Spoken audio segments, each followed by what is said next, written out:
শর্টকাটে চিংড়ি মাছ বানালাম। চিংড়িগুলোকে ধুয়ে নিয়ে নুন হলুদ তেল মাখিয়ে নিয়ে তারপরে তাতে একটু শুকনো লঙ্কার গুঁড়ো, পেঁয়াজ কুচি, আদা রসুন কাঁচা লঙ্কা বাটা, তার সঙ্গে আলু কুচি কুচি করে কেটে একসাথে মাখিয়ে নিলাম। ভালো করে মাখাতে হবে যাতে মশলাগুলো সব চিংড়ি মাছের গায়ে ভালো করে লেগে যায়। তারপরে সিম্পল কড়াইয়ের মধ্যে তেল শুকনো লঙ্কা কালো জিরে দিয়ে মাখা পুরো মাছটা দিয়ে দিতে হবে।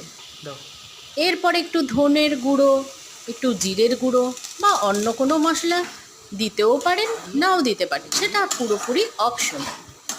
তারপরে ভালো করে কষিয়ে নিয়ে যখন দেখা যাবে বেশ কষে এসছে তখন তাতে দিতে হবে